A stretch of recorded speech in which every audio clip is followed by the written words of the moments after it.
John Shannon's always been a good watch. He's always been a good listen. Former executive producer, Hockey Night in Canada, his 100% Hockey podcast. He joins us here now. How are you, John? Happy Thanksgiving. Yeah, same to you guys. That was a terrible segue, man. Oh, come on. You're a good watch. What do you know about segues? You've got a multimedia empire now. You're a very good watch. What are you talking about? Yeah. Just happy to be contributing on a daily basis to a few audiences. That's all. Yeah. Happy to be here.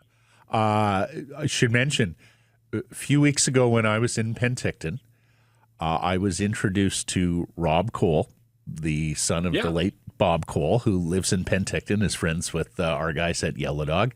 And Rob and I sat down and had just a marvelous conversation about his early years growing up beside his dad in the old Hockey Night in Canada days when John, of course, was the executive producer. He had some terrific stories about you and Grapes and Ron and just being a kid and taking all of that in its heyday, John. You know, one of the fascinations about Bob Cole was guy never left the Rock, lived there, commuted in and out of there during the regular season because of his family. And, you know, his kids became part of our group.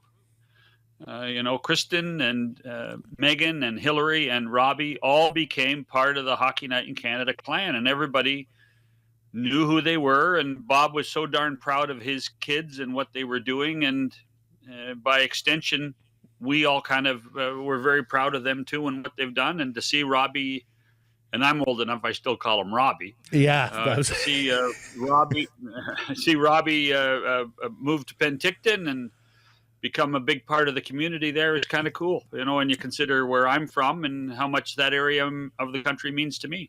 Yeah. John, when do we cast off the Canucks to an island in the Atlantic? Wait a second. They're going to move cross continents to be cast off. We're not just going to ship them west off the Pacific? No, we're going to get them farther away, perhaps. Why can't they just go to Nanaimo? Why not? That's right. Cortez. Passenger ferry. Gosh, just be patient, Blake. Thank you.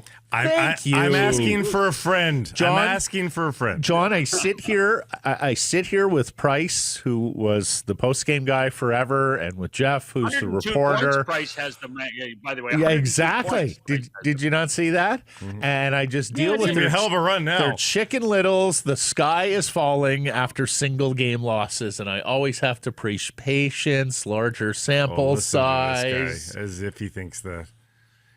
What should people be thinking? So you're voting it's only 3 games on our Redwoods poll question. You're not concerned yet, John?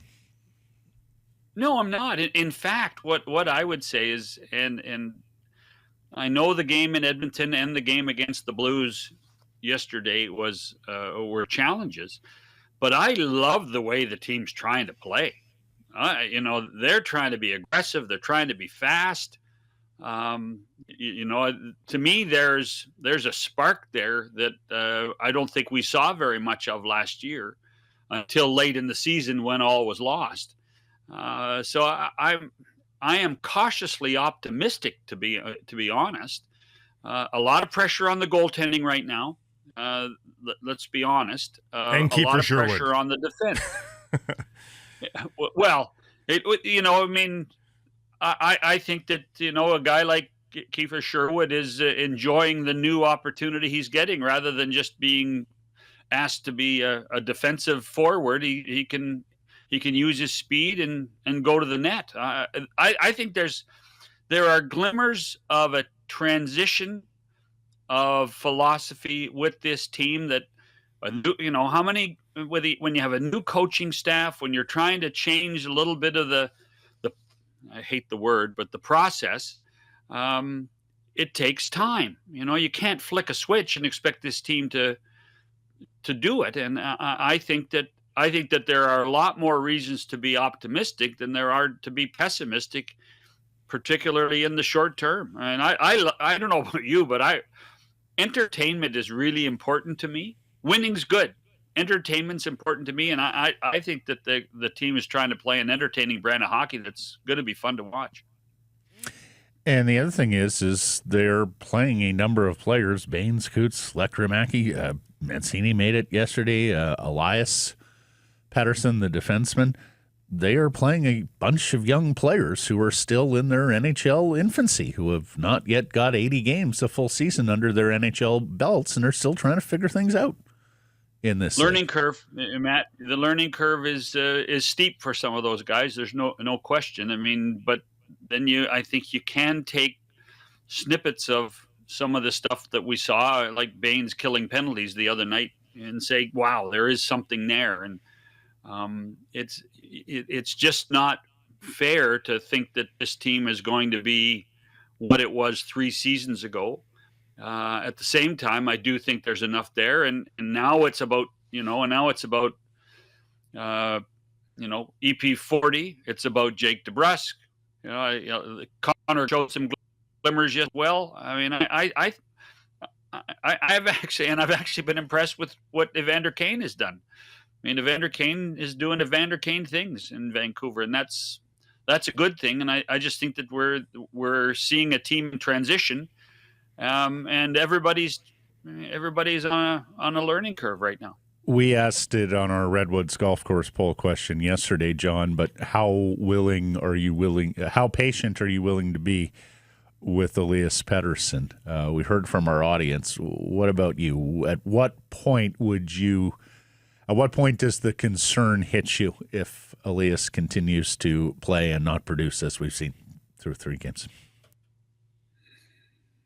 I don't think you have any choice but to be patient. You have staked your claim with him as opposed to others, and now you have to make sure and put him in an environment that allows him to succeed. And whether that is happening or not, I think it's just too darn early to suggest that it is or isn't.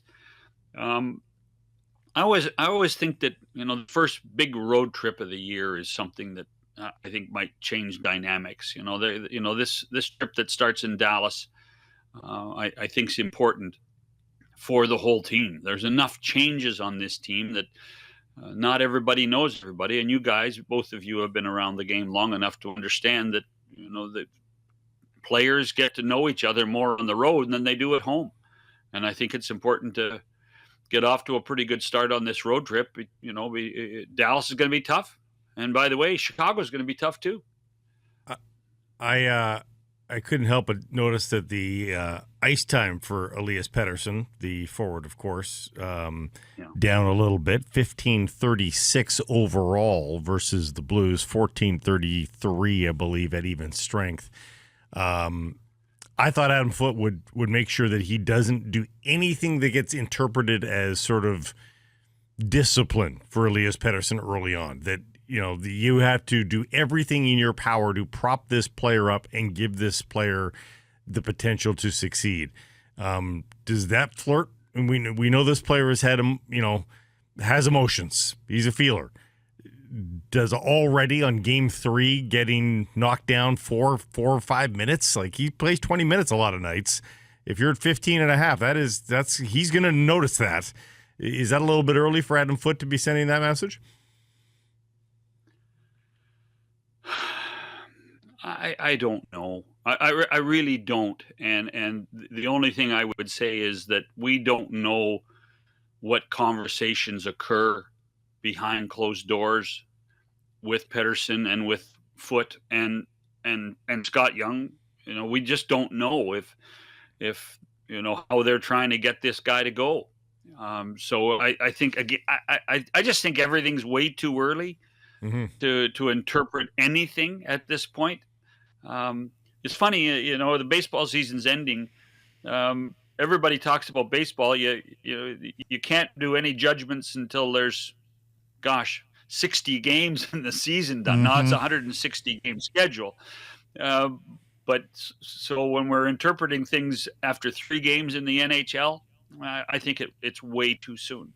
All it takes is a single spark. It takes a single spark, and all of a sudden, then things change. Hey, you win one game and you're at 500, and you can argue that you're starting over. Yeah. And as you know, I'm an ally with you on this one, Shannon.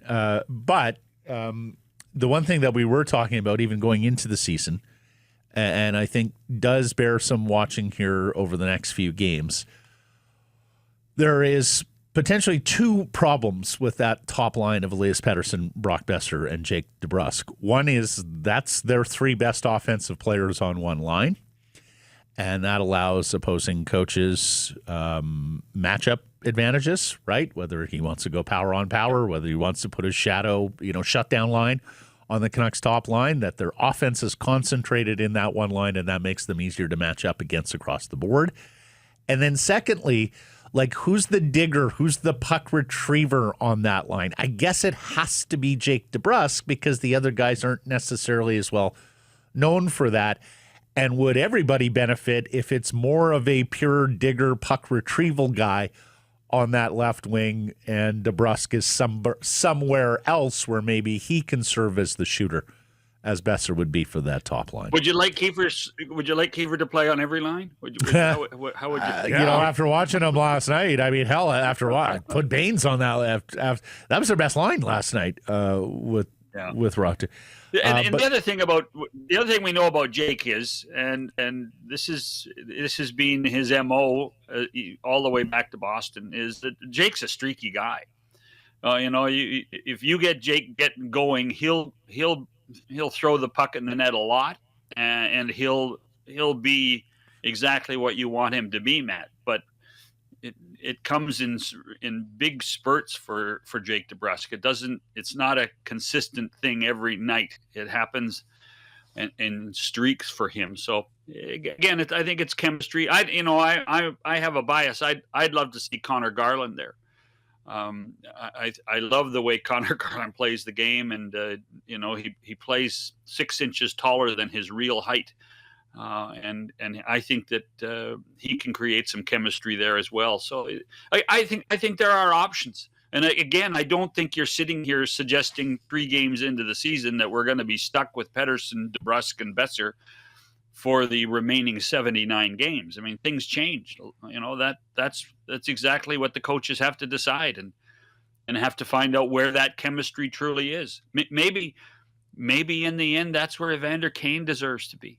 Maybe he becomes the protector and can drive that line in so many ways. Who knows? I think that, again, with new players and a new coaching staff, it doesn't happen overnight, and that's the real challenge.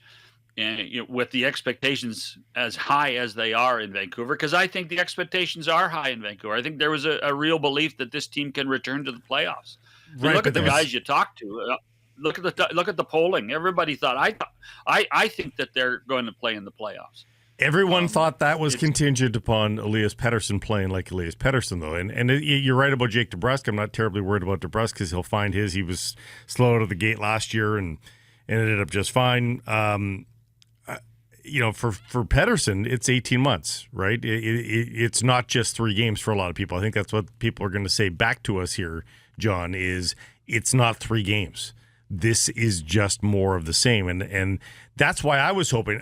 Hey, no one's happy that we're talking about this storyline because everybody wants an Elias Pettersson revenge tour storyline. That makes the hockey a lot more fun to watch. And it's a new storyline versus the one that we've had to cover over the last 18 months. And we cover it. There's no hardship there. Fans suffer it. Yeah, and I wish there was a flash of something that we could say, no, but look at that kernel. That's going to blossom into something here in the next couple of games. And I just don't think he's even given us that is the problem. Yeah. The only thing, again, we can sit here and make excuses. It's really, the way the team has played, I think the concern is in the last 2 games more than anything. And so when you break it down even deeper than that, it was against the team that went to the Stanley Cup Championship last year in Edmonton. That's right, and that's what I said coming out of that one. Yeah. And by the way, the St. Louis Blues play really well in Vancouver. I don't know why, but I think they've won 6 of their last 7 in Vancouver. But they're just a gritty team that knows how to play the game the way the Canucks are learning how to play the game. But I can understand concern. At the same time, it's the 14th of October, boys. It's the 14th of October. Yeah. I mean, we're just through Thanksgiving. I mean, I can still taste the turkey. Think about being a Sabres fan. You're having some more tonight. Think about being a Sabres fan, guys. They're 0-3. The Sabres are 0-3. You think Sabres fans are like, that's okay. There's 79 more games. No, they know what's happening. Well, but that's the Sabres. Like, no, but they're a situation unto their own. 14 years exactly. 14 years in a row of not going to the postseason. Exactly. 14 years. You think hardship, Canucks fans? Take a look at the people in Buffalo, and especially the way their early season has gone with all the calamity. Lastly, I'm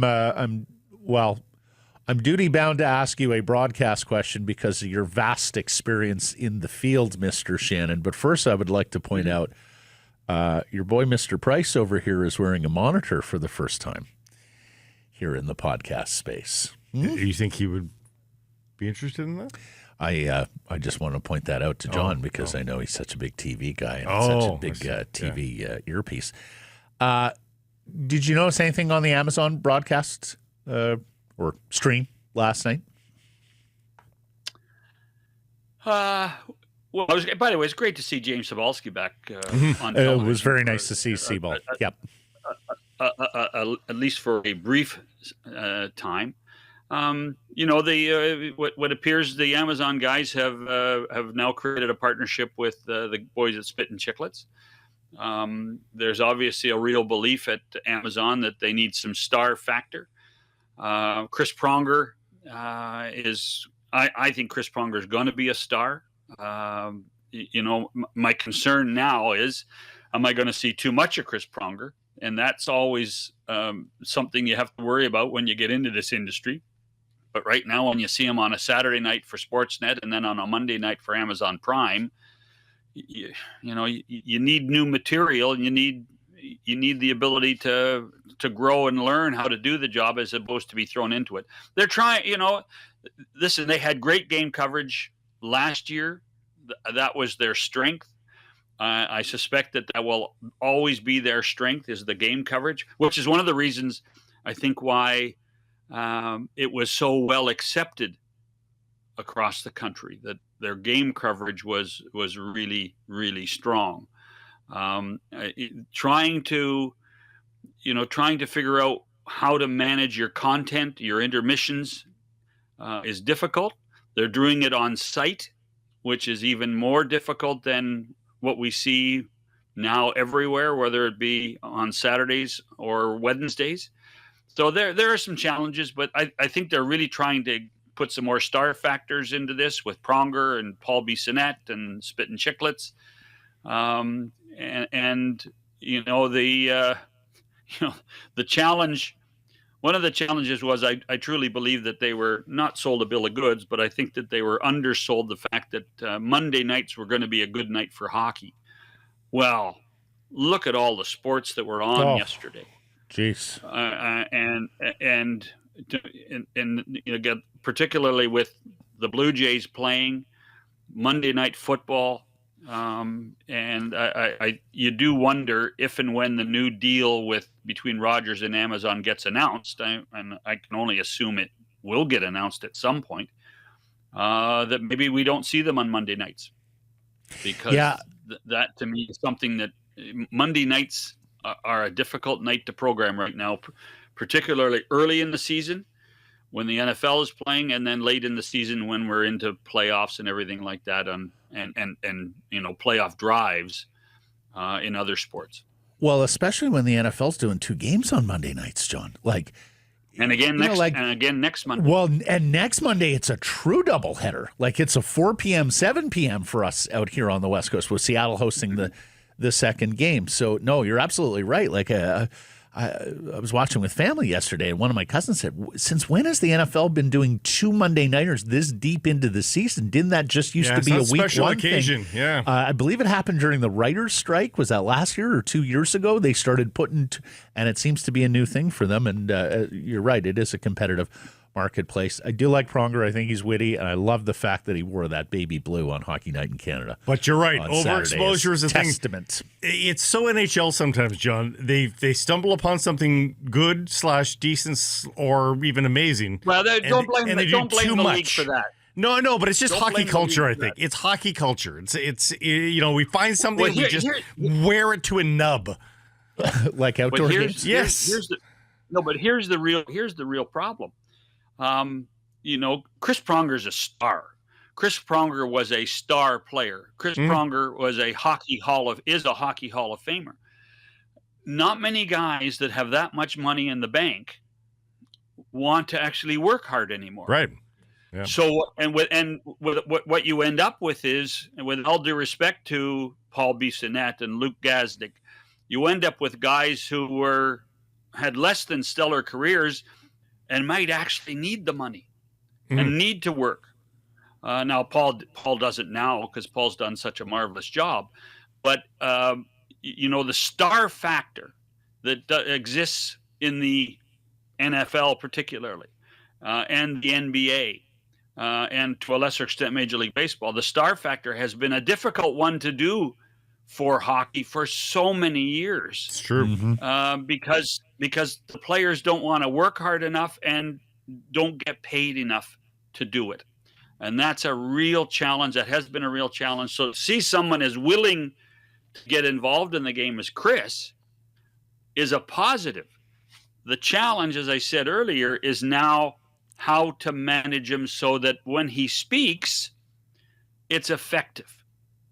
Because if he speaks on Saturdays and he speaks on Mondays and then by Christmas time, we might actually get tired of him. And that's not a good thing. Well, they should just hire you and let you just architect it all. That's my 2 cents. That's my 2 cents. Well, you know what? Old guys do just fine. We're doing fine. Living our lives. We're having old fun. Guys in new media. Yeah, exactly. Well done, John Shannon. Thank you for this. Well, hey, listen. Evolve or die, right? Catch up next week. Yep. Cheers, boys.